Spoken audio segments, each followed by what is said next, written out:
Jadi judulnya itu Kota dan Pedagang Kaki Lima.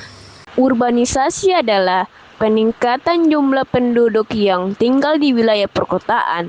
Tahun 2007 menjadi titik penting ketika populasi penduduk kota melebihi penduduk desa secara global. Fenomena ini mengubah struktur ekonomi, sosial, dan tata ruang masyarakat. Urbanisasi global pada tahun 1950-an hanya 86 kota berpenduduk lebih 1 juta jiwa. Pada tahun 2015 diperkirakan 550 kota berpenduduk lebih 1 juta jiwa.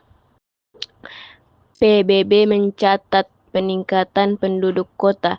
Yang pertama, pada tahun 1913%. Yang kedua, pada tahun 1950, 29%.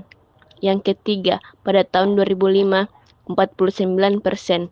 Yang keempat, pada tahun 2030 atau proyeksi 60% tinggal di perkotaan.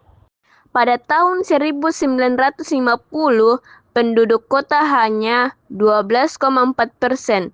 Pada tahun 2008, penduduk kota mencapai 50%. Pada tahun 2025, diperkirakan mencapai 68%.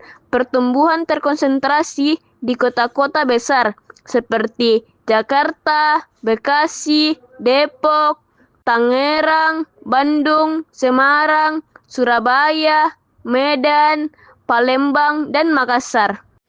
Permasalahan perkotaan. Pertumbuhan kota tidak disertai perencanaan tata ruang yang baik. 23% masyarakat perkotaan tinggal di kawasan kumuh. Keterbatasan sarana dasar yang pertama, air bersih. Yang kedua, tempat tinggal layak.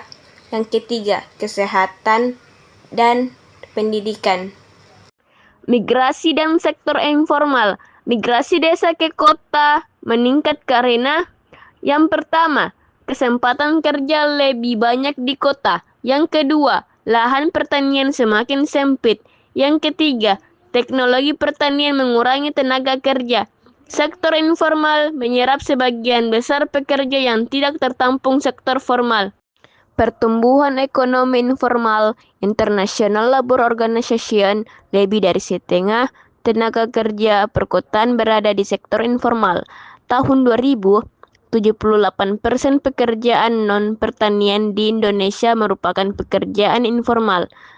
Contoh sektor informal, yang pertama, pedagang kaki lima.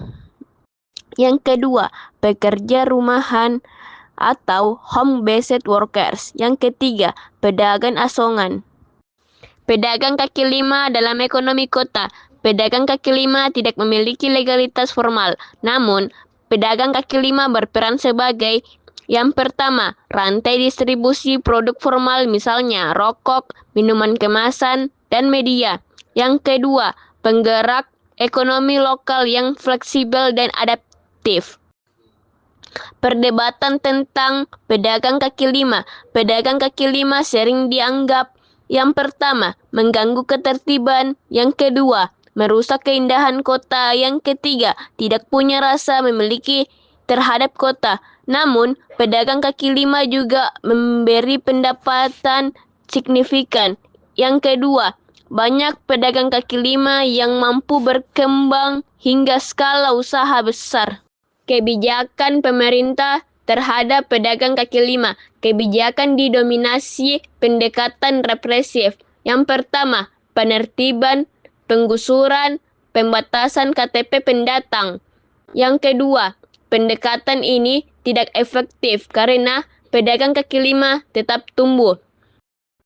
Pedagang kaki lima melakukan perlawanan melalui adaptasi lokasi, negosiasi kelompok.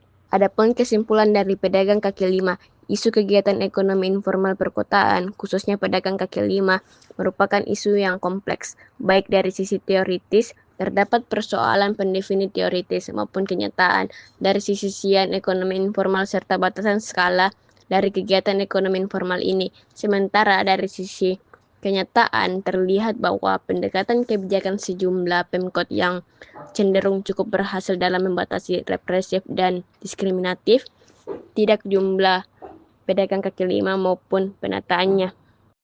Pertumbuhan kegiatan ekonomi informal di perkotaan juga harus dilihat dalam kerangka hubungan desa dan kota. Sejauh ini masih diperlukan kajian-kajian lebih mendalam informal perkotaan ini.